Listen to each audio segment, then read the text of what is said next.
Hello friends, దేవుని కృప వల్ల అయ్యగారు అమ్మగారు మీ అందరికీ దేవుని యొక్క విలువైన ప్రసంగములు స్వయంగా రాసినవి మీకు అందచేయాలని కోరుకుంటున్నాం. మా పుస్తకంలో సిలువ ధ్యాన ప్రసంగములు 83 ప్రసంగములు, క్రిస్మస్ ప్రసంగములు 50 ప్రసంగములు, బైబిల్లోని స్త్రీల ప్రసంగములు 72 ప్రసంగములు, మోషే సుఖోపవాస ప్రసంగములు 63 ప్రసంగములు. ఈ పుస్తకములు అయ్యగారు అమ్మగారు స్వయంగా రాసినవి మీ అందరికీ అందాలని కోరుకుంటున్నాము. మా పుస్తకములు కావాల్సిన వారు కాంటాక్ట్ అవ్వాల్సిన numbers: Bapatla reverend doctor P Jayapal గారు, phone number 9866412025. Guntur doctor P Prasad Rao గారు, ఫోన్ నెంబర్ 9413685994 అండ్ 9705789407. మా పుస్తకంలో మీరు తీసుకొని చదివి ఆదరణ పొంది దేవుని మహిమపరచాలని కోరుకుంటున్నాము. Don't forget to like the video. Thank you. ప్రేమగల మా తండ్రి, దయగల దేవా, ఈ గొప్ప కృపను బట్టిన గత పునరుద్ధాన దినం నుండి ఇదిగో ఈ సంవత్సరం పునరుద్ధాన దినం మమ్మల్ని సజీవులుగా ఉంచి మేమందరం వచ్చి నిన్ను ఆరాధించుటకు, ఈ దీవెన పొందుటకు, ఈ పునరుద్ధాన దీవెనలు పొందుటకు మమ్మల్ని చేర్చినందుకు వందనములు, స్తుతులు, స్తోత్రములు. ఇంతవరకు పాటల ద్వారా, స్తుతుల ద్వారా దైవజనులు మాకు అందించినటువంటి ఆరాధనల ద్వారా మహిమ పొందినందుకు ఇప్పుడు నీ మాటలు వినగూర్చున్నాం. ఎవరు కూడా వారి మనసులో అటు ఇటు పొనియకుండా నీ మాటలు విని భద్రపరుచుకునే కృప దయచేయమని యేసు నామములో వేడుకొని ప్రార్థిస్తున్నాం తండ్రి. ఆమేన్. కూర్చుందాం.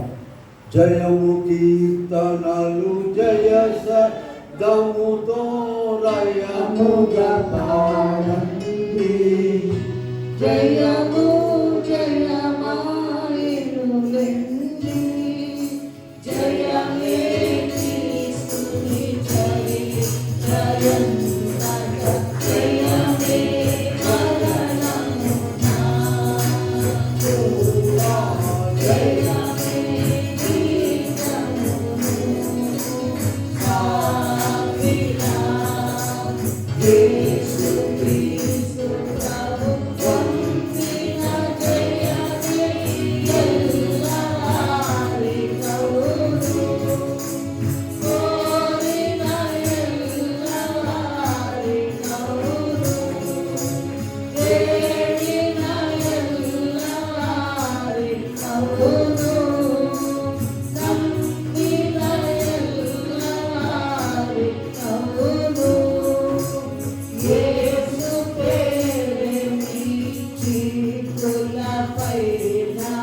వేసికొన్న జయము, జయమని రాసికొన్న జయము, సాగిరా రాసి వేసిన దేవుని సభకు చేరుదాము రండి, వచ్చి వేసిన దేవుని సభకు చేరుదాము రండి, కలలో యేసుని కలసికొని విజయలో నము రండి, నిజముగా దొరలో నము రండి, సాగిరా. వాక్య భాగంలోకి వెళ్దాము. కొంతమంది పిల్లలు బజార్లో తిరుగుతున్నారు. అక్కడ వారి తల్లిదండ్రులు కూటంలో కూర్చున్నారు. అది క్రమం కాదు. వెళ్ళి వాళ్ళని తీసుకురండి, లేకపోతే వాళ్ళని తీసుకుని ఇంటికి వెళ్ళండి. ఇది దేవుని సన్నిధి. అక్కడ రోడ్డు మీద తిరుగుతున్నారు. వారి తల్లిదండ్రులు చర్చిలో కూర్చున్నారు.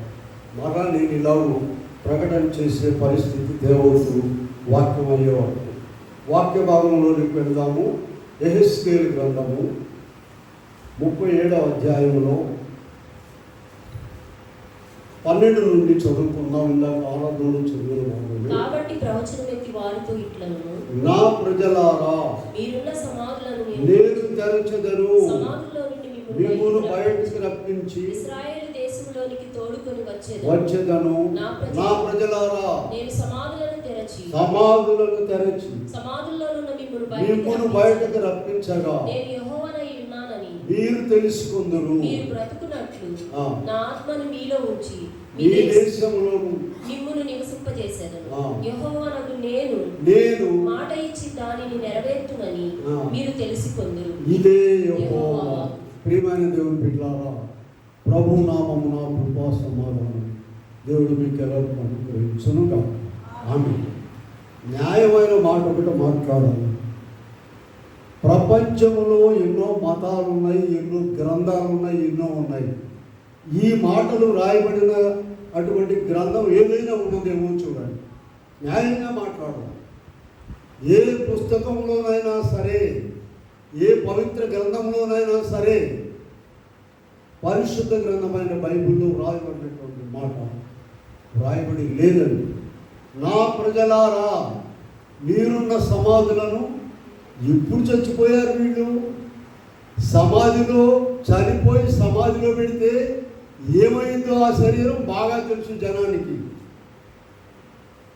ఆ సమాధిలో ఉన్నటువంటి శరీరాలనట మురిగిపోయి ఎండిపోయి ఏమైపోయాయో. 1000 సంవత్సరాలు అయిందండి పాతిపెట్టి. ఏమై ఉంటాడు?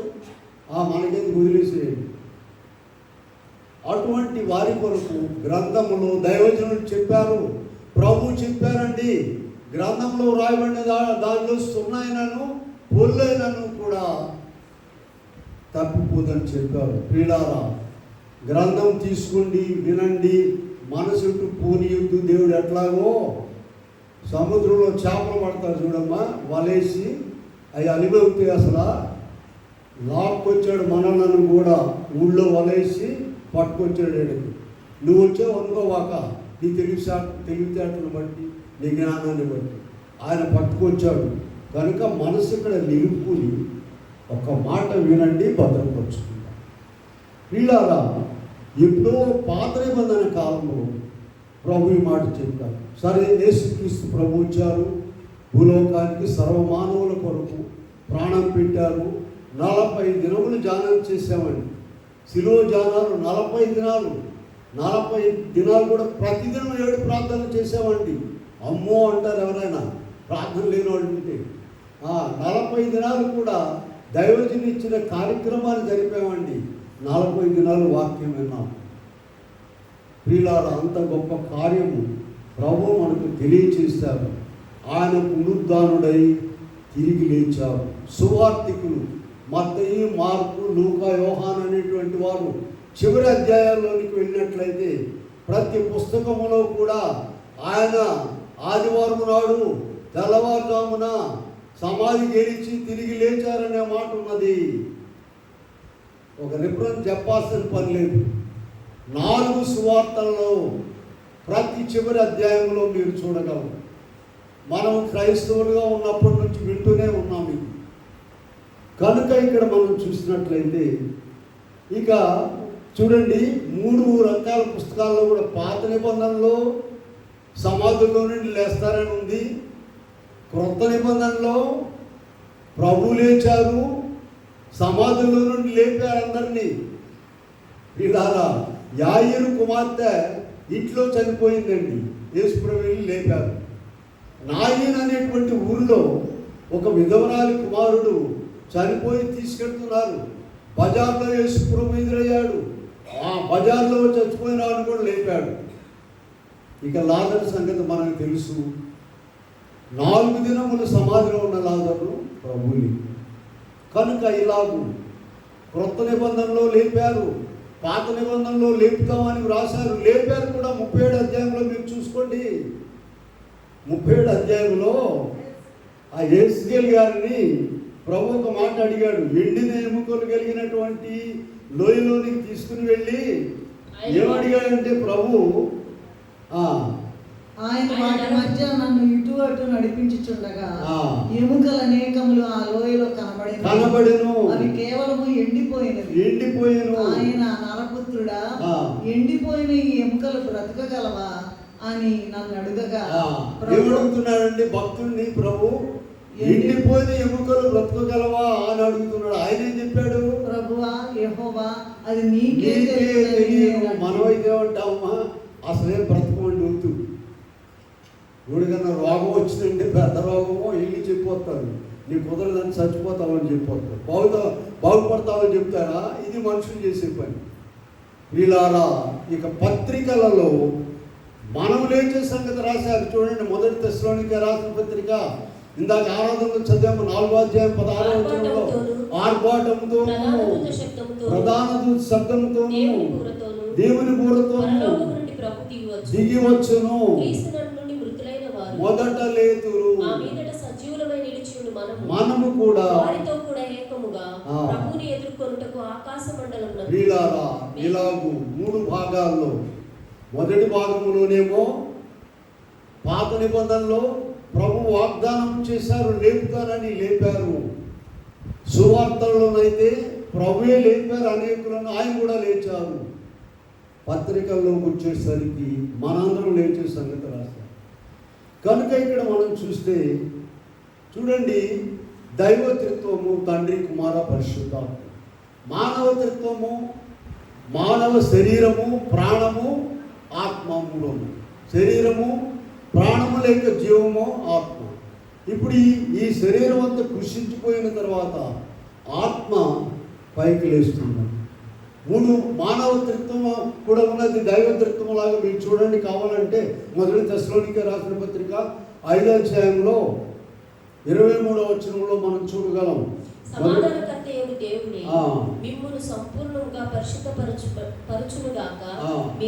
మీ ఆత్మయు జీవమును శరీరమును మన ప్రభువైన యేసుక్రీస్తు రాకడయందు నిందారహితముగాను, మీ ఆత్మయు మీ జీవమును మీ శరీరం.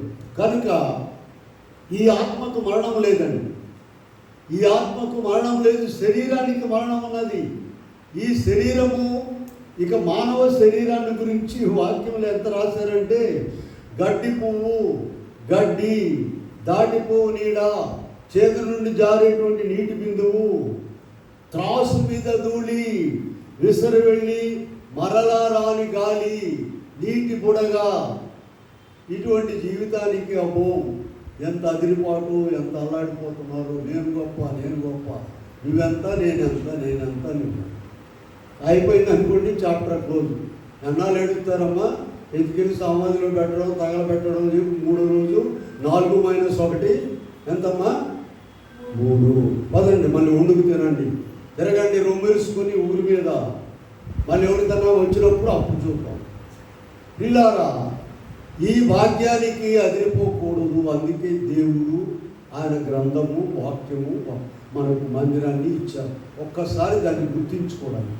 కనుక ఇక్కడ మనం చూసినట్లయితే ప్రియమైన దేవుని బిడ్డలారా, మత్తయి సువార్త 10వ అధ్యాయంలో 28వ వచనంలో ప్రభు ఒక మాట చెప్పారండి. మత్తయి సువార్త 10:20, మరియు ఆత్మను చంపనేరక దేహమును మాత్రమే చంపువారికి భయపడుడి. భయపడుడి అని ఆత్మను దేహమును నరకములో నశింపజేయవానికి. కనుక ప్రియమైన వాళ్ళారా, మనము ఈ తాత్కాలికమైన జీవితం మీద ఎంతో సర్వశక్తులు ఉపయోగించి జీవిస్తూ ఉన్నాము, దాటిపోతున్నాము. అయితే అసలైన జీవితము ఆ తర్వాత. ఇదంతా రిహార్సలేనండి. డ్రామాలో పూర్వకాలం సినిమాలు, ఇప్పుడు సినిమా వాళ్ళు అవన్నీ మూసేశారు కదండి. ట్రయల్ పార్ట్ అని ఉండేది, ఇదంతా ట్రయల్ పార్టే భూమి మీద. ఈ భూమి మీద మన జీవితం అంతా రిహార్సలే. అసలైన డ్రామా ఏడుందండి? పరలోకం ఉంది అసలైన డ్రామా. 2 ఛాన్సులు ఉన్నాయి అక్కడ. అగ్నిగుండములో యుగయుగములు కాలిపోవడం కానీ, లేకపోతే యుగయుగములు ప్రభుతో కూడా ఉండడు. ఇందాక చదివాము, ప్రభు మధ్యాకాశంలోకి వచ్చినప్పుడు మొదటి తెస్సలోనికే రాసిన పత్రిక 4:16లో చిట్టు చివరి చూడండి, 18వ వచనం చివర, కాగా సదాకాలము మనము ప్రభుతో కూడా ఉండుము. సదాకాలం అంటే దానికి ఇక డేట్ లేదండి. పరలోకంలో మీకు తెలుసా, తారీఖు ఉండదు, సంవత్సరం. అసలు రాత్రి అనేది ఉంటే కదండి, పొద్దుకోవడం సాయంత్రం ఉంటేనే పరలోక రాజ్యంలో డేట్ లేదు, కాలం లేదు, ఎంతకాలం ఉంటామో తెలియదు. దాని కొరకు పాటుపడాలని ప్రభు ఇంటి అవకాశాలు మనకి ఇచ్చున్నారు. కనుక ఈ రెండింటిలో నిర్ణయించబడేది ఈ లోకంలో ఉన్న జీవితమేనండి. చూడండి 2 కొరింథీ పత్రిక 5వ అధ్యాయము 10వ వచనములో, 2 కొరింథీ 5:10 చూడండి. ఎందుకనగా తాను జరిగించిన క్రియల చొప్పున అవి మంచివైనను సరే దేహముతో జరిగించిన వాటి ఫలమును ప్రతివాడును పొందినట్లు మనమందరము ప్రత్యక్షము కావాలని. ఇందాక చెప్పిన మాట మళ్ళీ చెప్తున్నాను. దేవుడు గాలం లేసి వలలేసి ఆ మెడకు ఉచ్చు పెట్టి తీసుకొచ్చాడు ఎక్కడికి వాక్యం విందాల కోసం. అటు ఇటు పోనివ్వ ప్రియులారా, ఈ శరీరముతో మనం చేసే పనులను బట్టి అక్కడ తీర్పు ఉంటుంది. పరలోకమా నరకమా అనేది ఇక్కడే తేలిపోతుంది. అక్కడికి వెళ్ళి నువ్వేం చేయడానికి లేదండి. నువ్వు చచ్చిపోయి అక్కడికి వెళ్ళిన తర్వాత 10 రూపాయలు ఉన్నావు నువ్వు సంతా చేయడానికి. ఇక్కడ డబ్బులు ఎక్కడ ఇక్కడే ఉన్నాయి. అన్నీ కట్టి ఫిక్స్డ్ వేసి మూట కట్టి చచ్చారు అనుకోండి, ఎవడో వాడతాడు. అంతవరకే. అక్కడికి వెళ్ళిన తర్వాత బైబిల్ లేదు, నీకు వాక్యం చదవడానికి ప్రార్థన కూటాలు లేవు, వాక్యం చెప్పేవాళ్ళు లేరు. ఇక్కడంటే తిరుగు బజార్ ఒకటి నీ ఇష్టం వచ్చినట్టు తిరుగు. ప్రియులారా, దేవుని మాట కలిగి దేవుల్లో ఉన్నటువంటి వారికి అయితే మనుషులు ఏమనుకుంటున్నారంటే, చూడండి కీర్తన 14లో మనుషులు ఏమనుకుంటున్నారంటే, కీర్తన 14 దుష్టులు పొగరెక్కి యెహోవా విచారణ చేయెత్తిందండి. వాళ్ళకి పొగరెక్కిందండి. దుష్టులు పొగరెక్కి యెహోవా విచారణ చేయడం అనుకున్నారు. యోబు చూడండి, యోబు గ్రంథంలో 34:23 కూడా చూద్దాం. 34:23 చూద్దాం. ఒకడు న్యాయ విమర్శలోనికి రాకముందు బహుకాలం అతనిని విచారణ చేయుట దేవునికి అగత్యము కాదు. నీకు తీర్పు దినం పెట్టాడు. పొద్దాక నువ్వేంది తప్పు చేసేవేంది, నువ్వు ఇలా ఉన్నావేంటి, నువ్వు ఇట్లా ఉన్నావేంటి, నేను తాగేవేంటి, అలా తాగలేదేంటి, ఇవన్నీ ఆయన అడగాల్సిన పని లేదండి. ఒకడు తీర్పులోనికి రాకముందు బహుకాలము అతనిని విచారణ చేయటం దేవునికి అగత్యము లేదు. అపోస్తల కార్యంలో కూడా చూద్దాం ఒక మాట. 3:21 చూడండి. 3వ అధ్యాయము 21వ వచనం. త్వరగా తీసి చదివేవాళ్ళు కావాలి. వాక్యంలో చూద్దాం.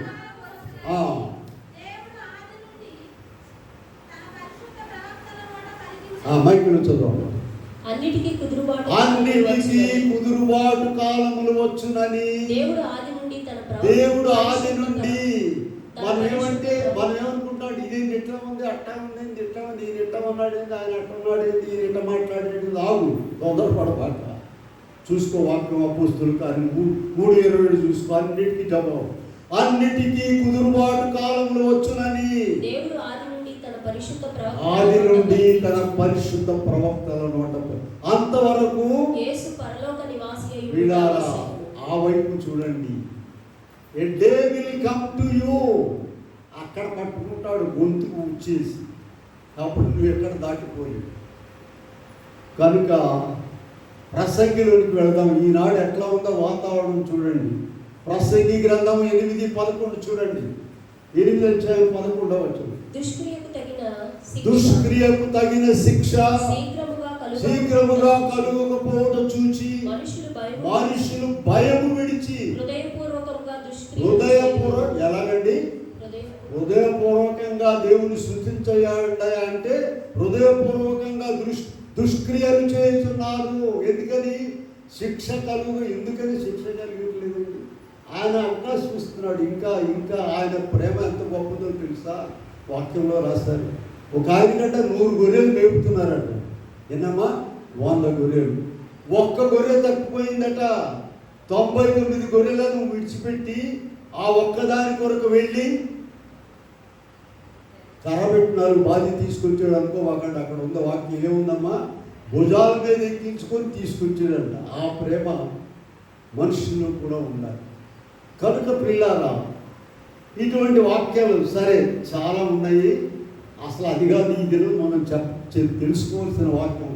చెప్పాల్సిన వాక్యం ఏంటంటే, మృతులైన మానవులు తిరిగి బ్రతికి ఆయన యొక్క రాజ్యంలో చేరి యుగయుగములు ఆయనతో ఉండాలంటే ఏం చేయాలి?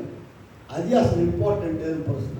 ఇది మనం నేర్చుకోవాలి. నిజమేనండి, యేసు ప్రభు లేచాడు, అందరూ మోత పెట్టారు. మనం 19వ తారీఖు కూడా అందరం చెప్పేసాం, పట్టణం అంతా చెప్తున్నారు మనం లేచి పుట్టిన కాడి నుంచి. అలా కాదు, మనము లేవాలంటే ఏం చేయాలి?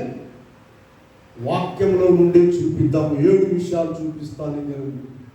వాక్యంలో నుండే, ఇక్కడే భూమి మీదే నీవు చేయవలసిన పని ఉన్నది. అక్కడికి వెళ్ళిన తర్వాత కాదు, ఆడికి వెళ్ళిన తర్వాత ఎవరో వస్తారంట, పెద్ద పెద్ద కన్యకలు ఉన్నవాళ్ళు చాలక ఇక్కడ ఉన్న దెయ్యాలు అక్కడ రంభావరం వాళ్ళు వస్తారంట ఈ నెత్తి మీద. అక్కడ ప్రియులారా, అలాంటిది ఏమీ లేదండి. అక్కడ పోయిన తర్వాత అక్కడ తీర్పు ఉంటుంది. ఇక్కడ నీ బ్రతుకును బట్టి అక్కడ తీర్పు ఉంటుంది. 7 విషయాలు మనం ఏమేమి చేయాలో పరిశుద్ధ గ్రంథమైన బైబిల్ స్పష్టంగా చెప్తూ ఉన్నది. వాటిని మాత్రమే నేను చెప్పాలని ఇది నేను ఆశించాను. చూడండి, మనం చూసినట్లయితే మొట్టమొదటిది రోమా 6:3 చూద్దాం. మొట్టమొదటి అంశం ఏంటంటే బాప్తిస్మము. బాప్తిస్మము ప్రభు ఏర్పాటు చేసిందండి. చూడండి 6వ అధ్యాయం 3 నుంచి.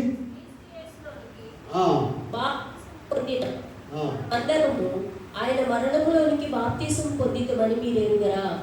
ఆయన మరణములోనికి బాప్తిసం పొంది ఉన్నారు. చదవము. కాబట్టి తండ్రి మహిమ వలన క్రీస్తు మృతుల్లో నుండి ఎలాగు లేపబడినో అలాగే మనమును నూతన జీవం పొందిన వారమై నడుచుకొనున్నట్లు మనము బాప్తిసము వలన మరణములో పాలు పొందుటకై ఆయనతో కూడా పాతి పెట్టబడి తిరిగి లేస్తాము. ప్రియులారా, చూసుకున్న తర్వాత భాగం ఇంకొక రిఫరెన్స్ చూడండి. కొలస్సీలకు రాసిన పత్రిక 3వ అధ్యాయంలో కొలస్సీ 3:1 నుండి చూద్దాము. 4 వచనాల వరకు చదవండి. మీరు క్రీస్తుతో కూడా లేపబడినట్లయితే పైనున్న వాటిని వెదకుడి. ప్రియులారా, మనము బాప్తిస్మం ద్వారా క్రీస్తులో పాతి పెట్టబడ్డాము. ఆయన లేవడం ద్వారా మనం కూడా లేచాం. ఈ పాతి పెట్టడం అంటే ఏంటి? పాతవి, రోతది, శరీర క్రియలు అన్నింటిని కూడా పాతి పెడుతున్నాము. ఒక క్రియ బయట కనబడాలండి దాని ద్వారా.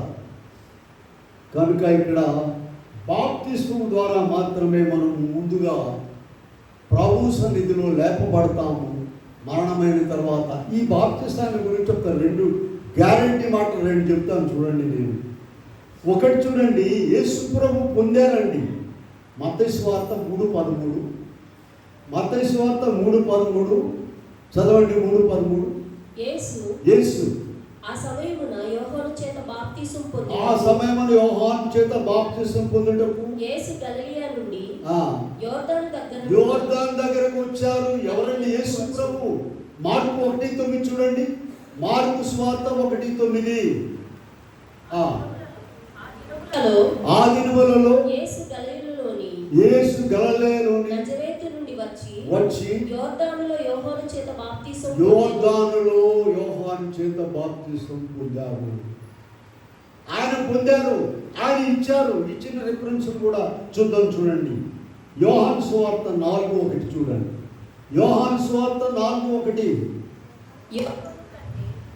యోహాను కంటే యేసు ఎక్కువ మందిని శిష్యులుగా చేసుకుని వారికి బాప్తిసం ఇచ్చుచున్న సంగతి పరిసయ్యులు వినిరని ప్రభువునకు తెలిసిన. ఆయన బాప్తిసం ఇస్తున్నాడని పరిసయ్యులు విన్నారు. 3:22 కూడా చదవండి. యోహానులో 3:22. అటు తర్వాత వచ్చి కాలం గడుపుచు బాప్తిసం ఇచ్చుచుండని. ప్రియులారా, మన పరిశుద్ధ గ్రంథము బైబిల్లో రాయబడింది ఏదైనా మనం నమ్మాలి. అదే క్రైస్తవులు అంటే. చూడండి, ఆయన ఇచ్చాడు, ఆయన తీసుకున్నాడు. ఇంకెవరు కావాలండి? ఇంకేమైనా ఎక్కడన్నా ఏ మతంలోనో, ఏ డినామినేషన్లోనో, ఏ సంఘంలోనో మనం వెళ్ళి కనుక్కోవాలా? ఇదే బైబిల్ వాళ్ళ దగ్గర కూడా ఉన్నది, మర్చిపోబాకండి. యేసు ప్రభు ఇచ్చారు, యేసు ప్రభు తీసుకున్నారు. ఇంకా అందుకని ఏం కావాలండి నీకు? అవో కొంతమంది వాయిదా వేస్తున్నారు. అయ్యా ప్రధానమంత్రి పదవి నీకు ఇస్తామంటే ఒప్పుకుంటావా? అయ్యో పదండి ప్రమాణ స్వీకారం చేస్తాను, నేను ఉంటాను. ఎమ్మెల్యేకి ఇస్తామంటే ఒప్పుకుంటా? రెడీ. బాప్తిసం ఆలోచిస్తున్నాం. ఎందుకంటే భూమి ఆకాశాలు కదిలిపోతాయేమోనని ఆలోచిస్తున్నాం. బాప్తిసం తీసుకున్నాం. యేసు ప్రభు తీసుకున్నారు, చూపించాను నేను. యేసు ప్రభు ఇచ్చారు. ఇంకేం కావాలండి నీకు? ఇంకా ఇవన్నీ చెప్పొద్దు. వాళ్ళ గురించి చెప్పొద్దు, వీళ్ళ గురించి చెప్పొద్దు. వీళ్ళారా, ఇదిగో మనము చనిపోయినా సరే తిరిగి లేవాలంటే, ప్రభుతో ఉండాలంటే బాప్తిసం తీసుకోవాలి. ఇక మనం ఏం చెప్తున్నాం ఇక్కడ? హెడ్డింగ్ చెప్పండి. మృతులైన మానవులు ఎలాగో తిరిగి లేస్తారు. 7 విషయాలు చెప్తానని చెప్పాను. రెండవ విషయంలోకి వద్దామండి. రెండవ విషయంలో క్రీస్తునందుండి మృతులైన వారు, 1 తెస్సలోనికే రాసిన పత్రిక 4వ అధ్యాయము 16వ వచనంలో మనం ఏం చూసామంటే, మృతులైన వారు మొదట లేతురు. చూసారా? క్రీస్తునందుండి మృతులైన వారు ఎట్టబడితే చచ్చిన వాళ్ళు కాదండి. ప్రభువులో ఉండాలి, ప్రభువును నమ్ముకోవాలి. ప్రభువులో ఉండి చనిపోయిన వారు మాత్రమే. అందుకని రోమాపత్రిక 14వ అధ్యాయంలో 8వ వచనంలో ఏం చెప్పారంటే, రోమా 14:8లో బ్రతికినను ప్రభు కోసమే బ్రతుకుచున్నాము, చనిపోయినను ప్రభు కోసమే.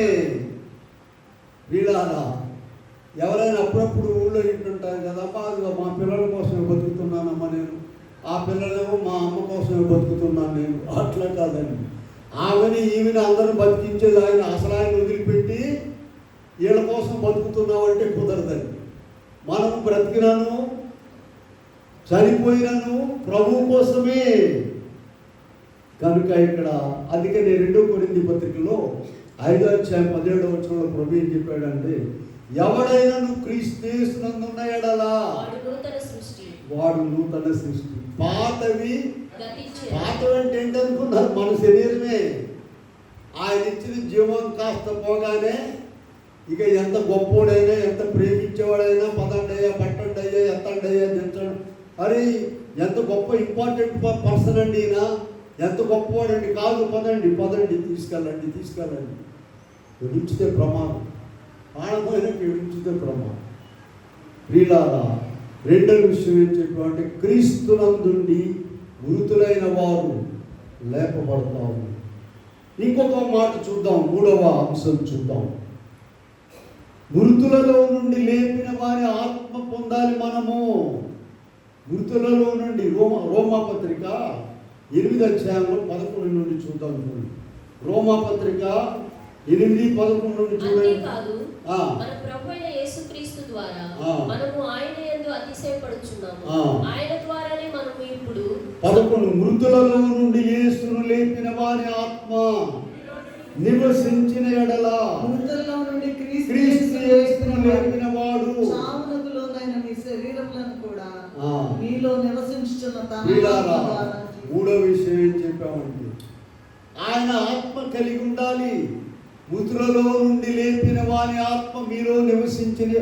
ఎలా నివసిస్తారండి? మృతుల్లో నుండి లేపిన వాని ఆత్మ మనలో. చాలా ఆయన అడుగుతున్నాము. మత్తయి సువార్త 7:7 అడుగుడి మీకు ఇవ్వండి, వెలకొడి మీకు, అది అయ్యా ఇది అయ్యా అని. మంచిది. చూడండి, ఆయన ఆత్మను పొందాలి, అడగాలి. యోవేలు గ్రంథంలో నుండి ప్రభు ఎంత ప్రేమ కలిగిన వాడో చూడండి. యోవేలు గ్రంథంలో 2:28 ఒక మాట చెప్పారు చూడండి.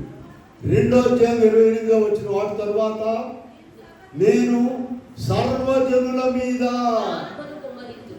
ఎంత వాగ్దానం చూడండి. అందరి మీద వాగ్దానం, ఆత్మను కుమరిస్తానని వాగ్దానం చేశారు. 3 విషయాలు చెప్పాము. ఇప్పుడు మొట్టమొదటి ఏం చెప్పండి? బాప్తిస్మము. రెండవది ఏం చెప్పాము? క్రీస్తునందుండి మృతులైన వారు మాత్రమే రేపబడతారు. మూడవ విషయం ఏంటి చెప్పండి? 8:12, 8:11 అండి. రోమా 8:11. మృతులలో నుండి యేసును లేపిన వాని ఆత్మ మీరు నివసించిన ఎడలా. ప్రియులారా, ప్రతిదినము ప్రార్థన చేస్తున్నాం మనం. ప్రభువుని అడగండి, ప్రభువా నన్ను నీ ఆత్మతో నింపండి, నన్ను నీ ఆత్మ వశములో ఉంచుకోనండి, నన్ను నీ ఆత్మ పూర్ణులుగా చేయండి. ఈ ఒక్క మాట ఎవరైతే చేస్తారో నీకు కావాల్సిన అన్ని అందులోనే ఉన్నాయండి. అని తెలుసు నీకేం కావాలో. చిన్నపిల్లలు ఉన్నారు కదండి, వాళ్ళు ఏమైనా అడుగుతారా? నాకు పాలు ఇవ్వండి అని కానీ, నాకు స్కూల్ పంపండి అని కానీ, నాకు నిక్కర వేయండి అని కానీ. నువ్వే వేసుకో, నిక్కర వేసుకో, పాలు ఇచ్చుకో, అన్నం పెట్టుకో, స్కూల్కి తీసుకెళ్ళు, స్నానం చేసి 3 రోజుల దాకా అది మానుకో. నీకు ఎన్ని ఇంత జ్ఞానం ఉంది కదా, ఆయనకి నీకేం కావాలన్నీ తెలుసు. ఆయన అడగాల్సింది ఒకటే, ప్రభువా నన్ను నీ ఆత్మతో నింపండి, నన్ను నీ శక్తితో నింపండి, నీ బలంతో నింపండి. మనం ఆయన ఆత్మ వశంలో ఉంటే గొప్ప కార్యాలు జరిగిస్తాడండి. అడగాలి, పొందాలి. నీకు ఒక మంచి మాట చూపించాను. యోవేలు గ్రంథము 2:28 సర్వజనుల మీద, సర్వజనులు అంటే ఎవరండి? దొంగలు ఉన్నారు, వ్యభిచారులు, నరహంతకులు, అక్రమస్తులు, విగ్రహారాధికులు అందరూ కూడా ఉన్నారు. వాళ్ళందరి మీదట ఆయన ఆత్మను కుమ్మరిస్తాడు. ఆలస్యం నీదే, నువ్వు అడగము, నీవు అడిగే వేరే ఉన్నాయి. వీళ్ళారా అలా కనుక ఇక్కడ 3 విషయాలు మనం చెప్పుకున్నాం. మొదటిది బాప్తిస్మం తీసుకోవాలని చెప్పాను. ఈ జీవితకాలం తర్వాత నీవు యుగయుగములో మరణము జయించి తిరిగి లేచి ప్రభుతో ఉండాలంటే బాప్తిస్మం తీసుకోవాలి. రెండవది ఏం చెప్పామండి? క్రీస్తునందుండి మృతులుగా ఉండాలి. అందరు చచ్చిపోయేవాళ్ళేనండి, బతికేవాడు ఎవడు లేడు. మనము ప్రసంగి చూడండి 8వ అధ్యాయము, ప్రసంగి 8వ అధ్యాయంలో అక్కడ మనం చూసినట్లయితే గాలి విసరకుండా చేయుటకు గాలి మీద ఎవనికి అధికారం లేదు, మరణి దినము ఎవనికి వశము కాదు, ఈ యుద్ధమందు విడుదల దొరకదు. ఎక్కడ చూస్తున్నారండి? 8:8 ప్రసంగి 8:8 గాలి విసరకుండా చేయుటకు గాలి మీద ఎవరికి అధికారం లేదు, మరణ దినము ఎవరి వశము కాదు, ఈ యుద్ధమందు విడుదల దొరకదు. ఇక ఈ యుద్ధాన్ని తప్పుకోవడానికి తిరుగులేదండి. యోబు గారు ఏం చెప్పారంటే 7వ అధ్యాయం 1వ వచనంలో 7:1 యోబు గారు ఏం చెప్పారంటే భూమి మీద రోజు యుద్ధమే కదండి. ఏదో ఆ చిన్నపిల్లలుగా ఉన్నప్పుడు మాత్రమే ఏదో హాయిగా ఉంటారు, పెద్ద అయ్యే కొద్దీ యుద్ధాలే యుద్ధాలు. ఈ యుద్ధమందు విడుదల దొరకదు. లాస్ట్ ఫైనల్ బ్యాటిల్ అండి అది. ఇక ఆ ఫైనల్ బ్యాటిల్లో ఏముంది? 8:8 ప్రసంగి 8:8. కనుక దానిని తప్పించుకోవడానికి ప్రభు సన్నిధిలో ఉన్నాం మనం. చనిపోయినా సరే రేపు ప్రభు మధ్యాకాశంలోకి వచ్చినప్పుడు లేస్తారు వీళ్ళందరూ కూడా. ఆ నిరీక్షణ నీకు ఉండాలండి. దాని కొరకు పోరాడాలి, దాని కొరకు కష్టపడాలి. ఇదిగో ఇవన్నీ చేసేది అందుకేనండి, పోరాటం అంత. అందుకే అదిగా భోజనాలు పెట్టడం, కోటాలు నడపడం, వాక్యం ఎందుకు అనుకున్నారు? వ్యాపారం కాదని 100 మాట చెప్పాను మీకు. నేను ఇది వ్యాపారం కాదయ్యా, కాదు కాదు కాదు. ప్రభు కొరకు మేము కూడా పోరాడుతున్నాం. అయ్యా మేము కూడా నరకానికి పోకుండా మమ్మల్ని కూడా లేకపోయి మేము పెద్ద పండితులము అయ్యా ఎరగదీసేవాని అనుకున్నట్లయితే ప్రభువులో 0 మార్కులు వస్తాయి. వీళ్ళారా 3 విషయాలు మనము చెప్పుకున్నాం. 4వ విషయంలోకి వద్దాం. 4వ విషయం చూసినట్లయితే 1 కొరింథీ పత్రిక 15వ అధ్యాయంలో 51 నుండి చూద్దాం. చూడండి. ఇదిగో మీకు ఒక మర్మము తెలుపుచున్నాను,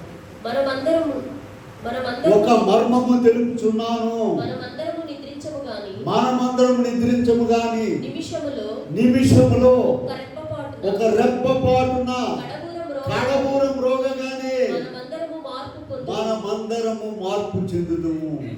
బూరం రోగును మృతులు అక్షయులుగా లేపబడతారు. ప్రియులారా, ఎంత గొప్ప జయమని పాడు ప్రభు యేసునకే హోసన్నా జై ప్రభువా చూచుండే ఎంతో సంతసము మధ్యాకాశమందు సంధించెదము. జయమని పాడు ప్రభు యేసునకే హోసన్నా జై ప్రభువా చూచుండే ఎంతో సంతసము జయమని పాడు. ప్రియులారా, మార్పు చెందాలి. ప్రభు మధ్యాకాశంలోకి వచ్చినాక మార్చుతారని ఇప్పుడు ఒక రిఫరెన్స్ చదివాం. ఇప్పుడే మారాలి. మత్తయి సువార్తలోనికి వెళ్ళండి. 18:3 18 అధ్యాయం 3 చూడండమ్మా. మత్తయి సువార్త 18 మీరు మార్పు నొంది బిడల వంటి వారైతేనే కానీ అక్కడ పోయిన తర్వాత ఆయన మారుస్తాడు అనుకోవాకండి. ఇక్కడ మాత్రం నువ్వు ఆ పన్నే ఉండు, గడ్డగట్టిపోయి ఎనప్రాయిలాగా అక్కడికి వెళ్ళగానే నేను మారుతారు ఎవరన్నా. ఇక్కడ ఉండాలి. నీ మాట మారాలి, నీ చూపు మారాలి, నీ ప్రవర్తన, నీ వాక్యము, నీ ప్రార్థన, నీ బ్రతుకు ఆ పన్నే ఉంటే అక్కడ పోగానే మారుస్తారు అనుకోవాలి. చాలా పొరపాటు.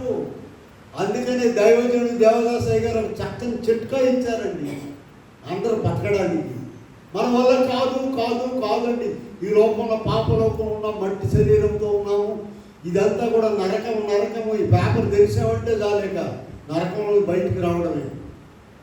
అయితే ఒక్క మాట చెప్పారు, ప్రతిదినము దైవ సన్నిధిలో ఎవరైతే ఉంటారో, ప్రతిదినము రోజు తింటున్నారమ్మా, రోజు 2 పూటలు ప్రార్థన చేస్తున్నామమ్మా, అప్పుడప్పుడు చేస్తాం. ఏ రోగము? ప్రియులారా, ప్రభు సన్నిధిలో ప్రతిదినం ఎవరైతే ఉంటారో, అయ్యా నన్ను నాకు చూపించు, నా గతేంటి, నా బ్రతికేంటి అని ఎవరు అడుగుతారు? దేవుడు వారందరినీ కూడా గొప్పగా నడిపిస్తాడు. కనుక ప్రియమైన వాళ్ళారా, మత్తయి సువార్త 18 అధ్యాయంలో ప్రారంభంలో ప్రభుని అడిగారు, అయ్యా పరలోక రాజ్యంలో ఎవరు గొప్పవారు అని అడిగినప్పుడు ప్రభు ఏం చెప్పాడు? చిన్న బిడ్డలు నా దగ్గరికి తీసుకురండి అని చెప్పి, ఇదిగో మీరు మార్పు చెంది బిడ్డల వంటి వారైతేనే కానీ ఆ మార్పు ఇక్కడే ఉండాలి, ఇక్కడే రావాలి. నీవు మారకుండా ఏయో బోధన చేస్తానో ఏయో పనులు చేస్తానో కుదరదు. మారు మనసు పొంది దేవుని మాట వినకుండా, మారు మనసు పొంది దేవుని మాట వినకుండా, తుడిచి పేరం తినని వాసులైన చేరుకొనుట యేసునా. యేసు ప్రభువు వాచుచున్నా తిరిగో వినరండి. పిల్లలా, నీకు మారాలనేటువంటి ఆశ ఉండాలి, నువ్వు మార్పు చెందాలి. ప్రభు సహాయం చేస్తాడు. ఫిలిప్పీ పత్రికలో చూడండి 3వ అధ్యాయంలో 21వ వచనంలో ఒక మాట మనం చూడండి. ఫిలిప్పీ పత్రికలో సమస్తమును తనకు లోబరుచుకున్న జాలిన శక్తిని బట్టి ఆయన మన దీన శరీరమును మహిమగల శరీరముగా ప్రియులారా, మనలో ఉన్నటువంటి ఆత్మ దేవుడు పెట్టిందండి. జాగ్రత్తగా వినండి అమ్మా. మనలో ఉన్నటువంటి ఆత్మ దేవుడు పెట్టినటువంటి దీపము. సామెతలు 20:27లో చూసుకోండి. 20:27లో నరుని ఆత్మ దీపము. చూడండి, ఇది మనల్ని ఎప్పుడు కూడా వార్నింగ్ ఇస్తూనే ఉంటుంది, పరిశీలిస్తూనే ఉంటుంది. చూడండి, 1 యోహాను పత్రికలో పెడదాం ఒకసారి. 1 యోహాను పత్రిక 3వ అధ్యాయము 20వ వచనం చూద్దాం. దేవుడు మన హృదయము కంటే అధికుడై గనుక మన హృదయము మన యందు ఇలా అక్కడ జాగ్రత్త చూస్తున్నారా? మన హృదయము ఏ విషయములలో మన యందు దోషారోపణ చేయును. మనము పిల్లారా ప్రభు దగ్గరకు వచ్చిన తర్వాత మన హృదయము వాక్యం చెప్పొచ్చారు కదా, మారమని చెప్పొచ్చారు, ఇంటికి వచ్చి ఇట్లా చేశారు ఎత్తనమేంటి అని ఎవరు అడిగేది? ఎవరన్నా అడిగితే బతుకుతారేంటి మన దెబ్బకి? మన హృదయము వాక్యం చూడండి, మన హృదయము ఏ విషయములలో మన యందు దోషారోపణ చేయను, ఆయా విషయములలో మనము దేవుని ఎదుట సమాధానపరచు. ఇలాగ మన హృదయం మనల్ని నడిపిస్తూ ఉంటుందండి. యోబు గారు అయితే ఒక ఛాలెంజ్ మాట చెప్పాడు చూడండి. యోబు గారు 27:6లో యోబు గారు ఒక చక్కని మాట చెప్పాడు. చదువుతున్నారా? 27:6లో నా నీతిని విడువక గట్టిగా పట్టుకుందను, నా ప్రవర్తన అంతటి విషయంలో నా హృదయము నన్ను నిందింపదు. చూసారు ఎంత గొప్ప మాట? చూసారా? నా ప్రవర్తన అంతటి విషయంలో నా హృదయము, నీ హృదయం నడిపిస్తూ ఉంటుందండి. సరే, మన అంశంలో పోతాము. మన ఎడ్డిగంటం ఇక్కడ మృతులైన మానవులు తిరిగి లేచి ప్రభుతో ఉండాలంటే ఏం చేయాలి? మొదటి మాట ఏం చెప్పండి? బాప్తిసం పొందాలి. రెండోది ఏంటి? క్రీస్తునందుని మృతులుగా ఉండాలి. మూడవది మృతులలో నుండి యేసు ప్రభువును లేపిన ఆత్మ నీలోకి. అమ్మో, అంత గొప్ప ఆత్మ ఎట్లా వస్తుందండి? యోవేలు 2:28 చూపించాము. సర్వజనుల మీద ఆత్మను కుమ్మరిస్తానని చెప్పారు. కనుక ఇప్పుడు మనం 4వది ఏం చెప్పుకున్నామండి? మార్పు పొందాలి. అక్కడికి వెళ్ళిన తర్వాత ప్రభువే మార్చేస్తాడు నీవు రెడీగా ఉన్నట్లయితే. కనుక ఇక్కడే నీవు ప్రతిదినం కూడా ఆయన సహాయం పొంది మార్పు చెందాలి. ఆయన రూపంలోనికి రావాలి. ఆయన రూపంలోనికి మొదటి యోహాను పత్రికలో ఒక మాట చూపించాను చూడండి, మళ్ళీ చూపిస్తాను మీకు. మొదటి యోహాను 3:1 చూద్దాము. మనము దేవుని పిల్లలమని పిలువబడినట్లు చూడుడి, మనము దేవుని పిల్లలమే, లోకం మనల్ని ఎరుగదు. ప్రియులారా, ఇప్పుడు మనం ఇక ఏమవుదుము? ఆయన ప్రత్యక్షమైనప్పుడు ఉన్నట్టుగా చూతుము కనుక ఆయన పోయి ఉందము. ఇప్పుడు అందరూ కూడా దేవుని పిల్లలు. అందరికి 2 కాళ్ళు 2 చేతులే ఉన్నాయి. ఎవరికి 4 చేతులు లేవు. అమెరికా కూడా పోయి చూడండి, అక్కడ కూడా వెళ్ళి చూసేవాడికన్నా 2 తలకాయలు ఉంటాయి. ఆడు కూడా ఒక తలకాయ ఉంటాడు, 2 చేతులే ఉన్నాయి. అందరూ కూడా దేవుడు ఇచ్చినటువంటివి దేవుని పోలిక కలిగి ఉన్నారు. అయితే ఆయన రేపు మధ్యాకాశంలోకి వచ్చినప్పుడు వాక్యంలో ఉన్నది చూడండి. మొదటి యోహాను పత్రిక 3వ అధ్యాయము 2వ వచనములో ఆయన ప్రత్యక్షమైనప్పుడు ఆయనను ఉన్నట్టుగానే చూతుము కనుక ఆయనను పోలి ఉందమని ఎక్కుతుము. ఎవరైతే ప్రతిదినము కూడా ఆయన సన్నిధిలో అయ్యా నాకు నీ లక్షణాలు ఇవ్వండి, నీ పోలిక ఇవ్వండి, నీ స్వరూపం ఇవ్వండి అని ప్రార్థన చేసుకుంటారు. కొంతమందికి అసలు ప్రార్థన చేసుకునే టైం ఉండదు. కొంతమంది చేస్తారు కానీ అది అయ్యా మా పిల్లోడిని పాస్ అయ్యా, అమ్మాయి పెళ్లి చేయండి అయ్యా. ఒక ఆమె అడుగుతుంది, అయ్యా మనవరాలు పెళ్లి కొరకు అందరూ ప్రార్థన చేయండి, మనవరాలు పెళ్లి అయితే చాలు. ఈ పెళ్లి సంగతి ఏంటి? ఈమె పరలోకములో ప్రభువులో సిద్ధపడి నీవు ప్రభు కుర్చీ పక్కన కూర్చోవాలి, పెళ్లి కుమార్తె ఇది పోయింది, ఇప్పుడు కూతురు పెళ్లి చేసింది, ఎవరు పెళ్లి కావాలంటమ్మా? అందరూ ప్రార్థన చేయండి. వాళ్ళు మనవరాలు పెళ్లి అయితే సరాసరిగా వెళ్ళిపోతారు నరకాన్ని. వీళ్ళ ఏం అడుగుతున్నామో, ఏం ప్రార్థన చేస్తున్నామో, ఏమి నేర్చుకుంటున్నామో ప్రభువులో అర్థమే కాదు. వయసు పెరిగిపోతుంది కానీ కాలం గడిచిపోతుంది. సరే, మన పాఠంలో వద్దాము, సమయం వెళ్ళిపోతుంది కనుక. 4వది ఏం చెప్పామండి? మార్పు పొందాలి. 5వది చూద్దాము. నమ్మిక ఉండాలండి. మొదటి తెస్సలోనికై రాసిన పత్రిక 4వ అధ్యాయంలో 14 చూడండి. మొదటి తెస్సలోనికై రాసిన యేసు మృతి పొంది తిరిగి లేచెనని మనము నమ్మిన ఎడల మనము నమ్మిన ఎడల అదే ప్రకారము యేసునందు నిద్రించిన వారిని దేవుడు ఆయనతో కూడా వెంటబెట్టుకొని వచ్చును. నమ్మాలి నువ్వు. ఎవడన్నా దారిపోయేవాడు అడిగాడు అనుకోండి, అయ్యా యేసు ప్రభు మృతి పొంది తిరిగి లేచారన్నారు కదా, నువ్వు ఆదివారం ప్రార్థనకి వెళ్తున్నావు కదా, మరి ఏది నిజమేనా అంటే లేదు ఇప్పుడే వస్తా ఉండండి అని అంటాం కాదు. చెప్పాలి వాడికి జవాబు. లేకపోతే నాకు తెలియదయ్యా అది ఇది అని చెప్పకూడదు. వీళ్ళారా యేసు మృతి పొంది రిఫరెన్స్ అంటే 1 తెస్సలోనికీయులకు రాసిన పత్రిక 4:14. యేసు మృతి పొంది తిరిగేనని నమ్మిన ఎడల అదే ప్రకారం యేసునందు నిద్రించిన వారిని నమ్మాలండి. ఈ నమ్మిక విషయంలో రోమాపత్రిక 4:18 చూడండి. అసలు అందరూ నమ్ముకున్నాం అంటే కాదండి. అబ్రహాం విషయంలో నిరీక్షణకు ఆధారము లేనప్పుడు ఆ నమ్మిక రావాలి. ప్రభువు లేచాడు, నన్ను కూడా లేపుతాడు. పాటలు పాడారు కదా ఇందాక. యేసు లేచాడు, నన్ను కూడా. ఆ నిరీక్షణ ఎవరైతే కలిగి ఉంటారో అటువంటి బలమైన నమ్మిక కలిగిన వారిని ప్రభువు లేపుతారు. నన్ను తప్పకుండా లేపుతారు ప్రభు అనే నమ్మిక నీలో రావాలి.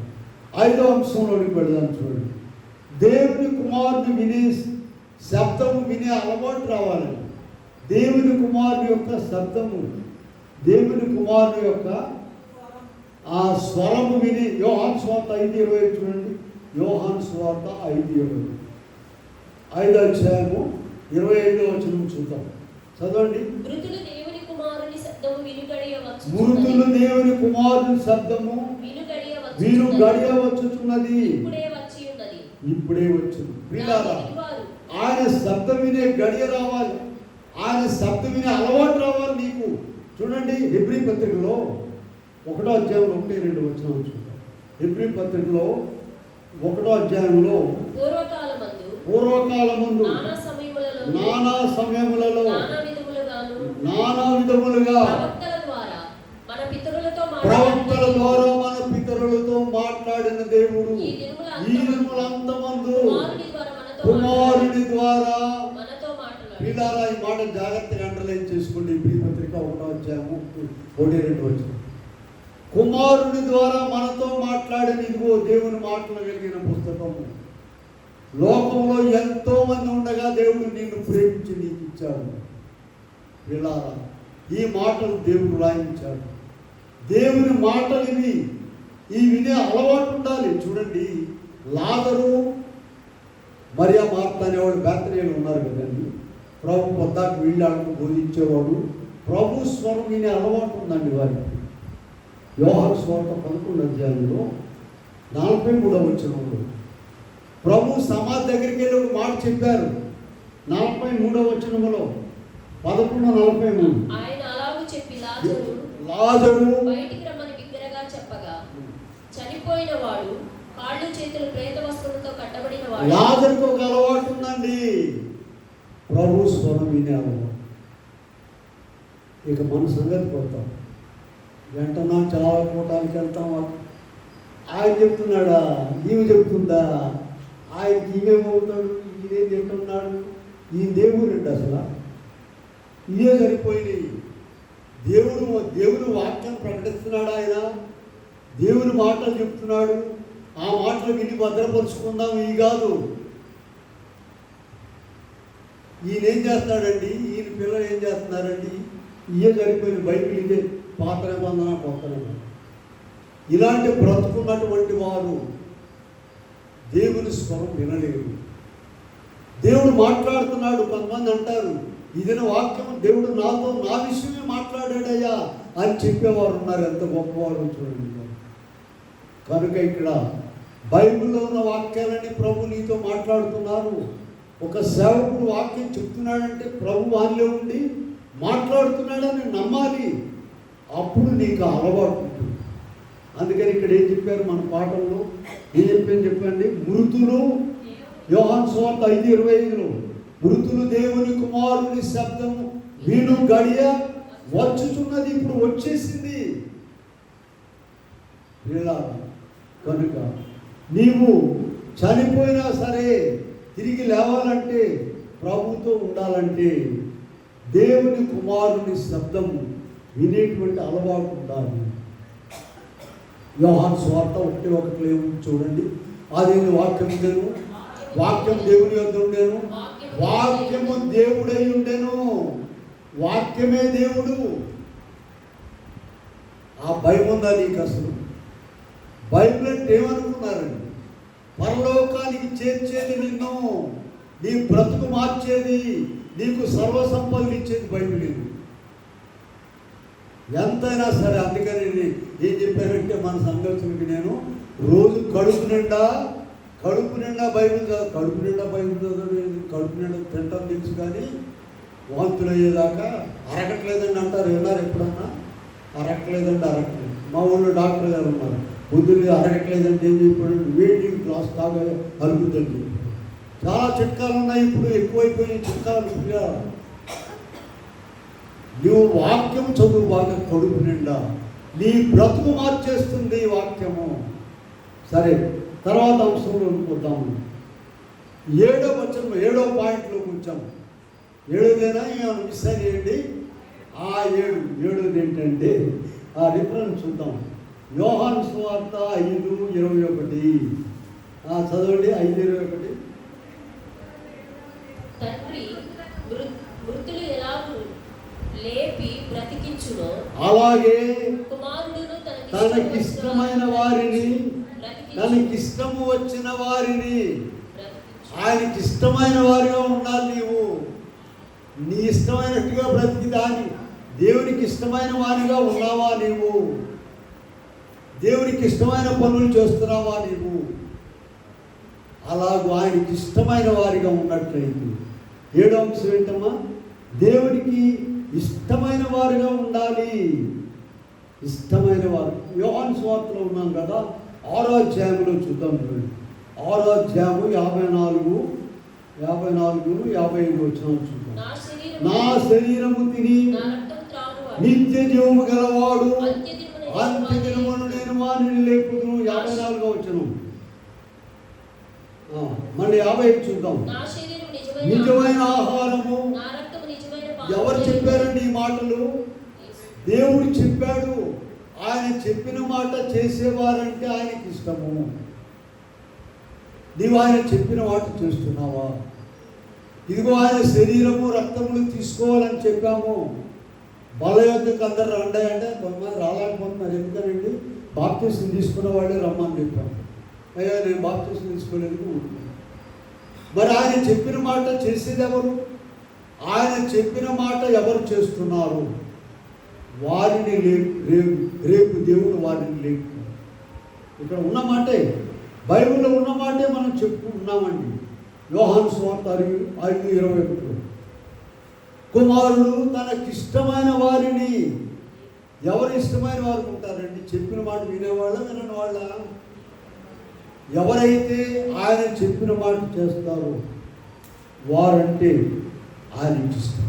కనుక ఆయనకి ఇష్టమైన అన్నిటికీ కూడా ఒక చిన్న చిట్కా చెప్పామండి.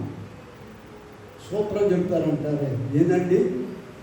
రోజు కూడా ప్రార్థన చేసుకుంటే, ప్రభా నీకు ఇష్టమైన వారిగా నన్ను చేయండి అని ఎవరైతే ప్రార్థన చేసుకుంటారో వారికి తెలియకుండానే ఆయనకి ఇష్టమైన వారిగా చేయండి. నాకు భక్తి దయచేయండి అయ్యా, నాలో ఉన్న లోపం తీసేయండి అయ్యా, నాకు నీ శక్తిని ఇవ్వండి, నీ బలం ఇవ్వండి, నీ ఆత్మ ఇవ్వండి. ఎవరు ప్రార్థన చేసుకుంటారో వారికి ఆయన ఇస్తారు. ఆ ప్రార్థన కావాలండి ఇప్పుడు ఈ దినాల్లో. కనుక ప్రభు సన్నిధిలో మనం అలాగూ ప్రార్థన చేసినట్లయితే, పెండ్లి కుమార్తె వరుస అనేది ఏం చెప్పండి? అది 100 పంట అండి. 100 అంత సీన్ ఎవరికి వస్తుందండి చెప్పండి? అంటే ప్రభు ఎలాగున్నాడో అలాగే ఉంటారట. యోవేలు గ్రంథంలో చూడండి. యోవేలు గ్రంథం ఒక్క మాట చూసుకొని మనం ముగించుకున్నాం. పాత నిబంధనలో యోవేలు గ్రంథంలో మనం చూసినట్లయితే, పెండ్లి కుమారుడు అంతఃపురములో నుండి. చూడండి, యోవేలు గ్రంథము 2వ అధ్యాయంలో 16వ వచనం. 2వ అధ్యాయంలో 16వ వచనం.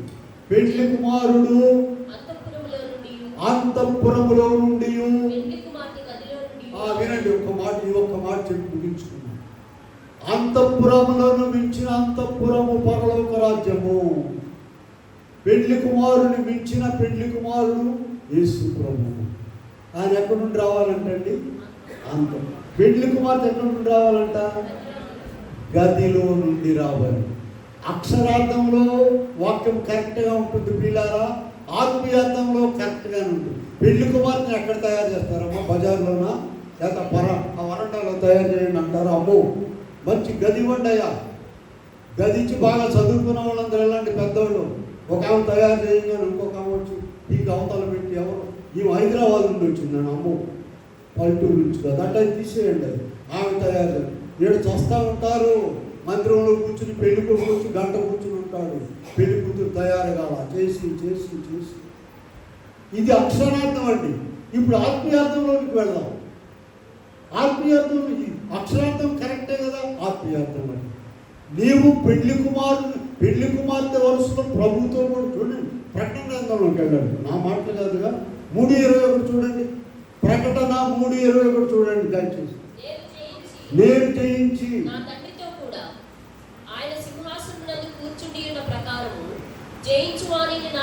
జయించువానిని నా సింహాసనమందు ప్రియులారా, పెళ్లి కుమారుని ప్రక్కన పెళ్లి కుమార్తెగా కూర్చోవాలంటే ఎంత ఇష్టపడాలి.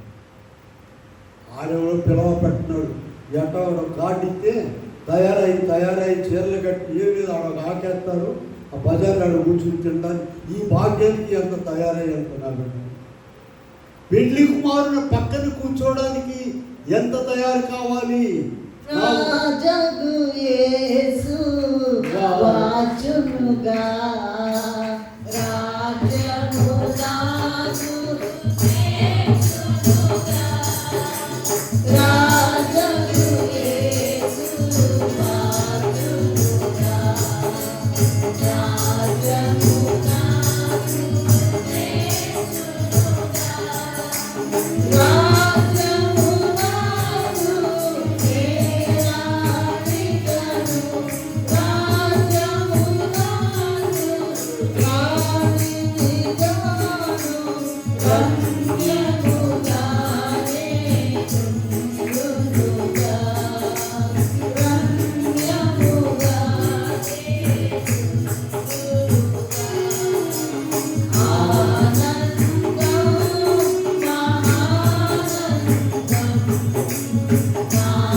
యోవేలు గ్రంథము 2:16 చెప్పిన రిఫరెన్సే మళ్ళీ చెప్తున్నాను. పెళ్లి కుమార్తె ఎక్కడ నుండి రావాలమ్మా? గదిలో నుండి. ఎన్నిసార్లు నువ్వు ప్రార్థన చేస్తున్నావు? గదిలోనికి వెళ్ళి, గది అంటే ఇందులో ప్రత్యేకమైన గదక్కల్లా నువ్వు కూర్చున్న స్థలమే, నువ్వు పడుకున్న స్థలమే. ప్రతిదినము కూడా ఆయన సన్నిధిలో సిద్ధపడాలి. నన్ను సిద్ధము చేయమనుచు నరుడు అడిగిన తోడ్పడనా అని రాశారు. అయ్యా నన్ను సిద్ధపరచు, నన్ను సిద్ధపరచు, నన్ను. ప్రతిదినము కూడా ఆయన గదిలో, ఆయన పాద సన్నిధిలో మనం మొరపెట్టుకున్నట్లయితే ఆయన మనల్ని సిద్ధపరుస్తాడు. రేపు చనిపోయిన తర్వాత మరలా మనను సమాధిలో నుండి లేపి ఎంత స్పష్టంగా రాశారో చూడండి. మనం మొట్టమొదటి చదివాము యెహెజ్కేలు గ్రంథము 37 అధ్యాయం 12 నుండి ఎంత హృదయానికి ఆనందం ఇచ్చే మాటలు ఉన్నారు. నా ప్రజలారా, అందరు కాదండి, దేశంలో అందరు కాదు, నా ప్రజలారా నేను మీరున్న సమాధులను తెరచి మిమ్మలను. ఎంత ఛాలెంజ్ మాట ఎవరైనా చెప్పారండి. ఇదిగో అలాగూ నీవున్న సమాధిని తెరచి ప్రభు నిన్ను బయటికి తీసుకురావాలంటే 7 విషయాలు ప్రభు మనకి ఇచ్చారు. వాటిని ఎవరైతే నెరవేరుస్తారో, నెరవేరుస్తారు ఎట్లాగంటే ప్రతిదినము గదిలో ఆయన శక్తిని పొందేవారు నెరవేరుస్తాడు. అట్టి కృప దేవుడు మనకెలను అనుగ్రహించును గాక. ఆమె చిన్న ప్రార్థన చేద్దాం. ప్రార్థన అనగా ఏమనుకున్నామమ్మా? నిలువుగా మోకరించాలి, ఉండిపోకూడదు. ప్రేమ గల మాత్రం ఆయన ఇదిగో మీరు పునరుద్ధారుడై లేచారు, మీరు లేచారు దేవుడు కనుక. అయితే మాకేంటి అని మానవులు అనుకోకుండా వారిని కూడా సమాధుల్లో నుండి లేపుతామని ఛాలెంజ్ చేసి మాట్లాడావు. ఎలా లేపుతావో, మేము ఎలా లేవాలో, ఎలా ఉండాలో ఎంతో చక్కగా మాకు వివరించావు, వాక్యంలో రాసావు. అలాగే మేమందరం సిద్ధపడి పెళ్లి కుమార్తె వరుస నీ ప్రక్కన కూర్చునే భాగ్యం ప్రతి బిడ్డకు దయచేయమని యేసు నామములో వేడుకొని ప్రార్థిస్తున్నాము తండ్రి. ఆమేన్.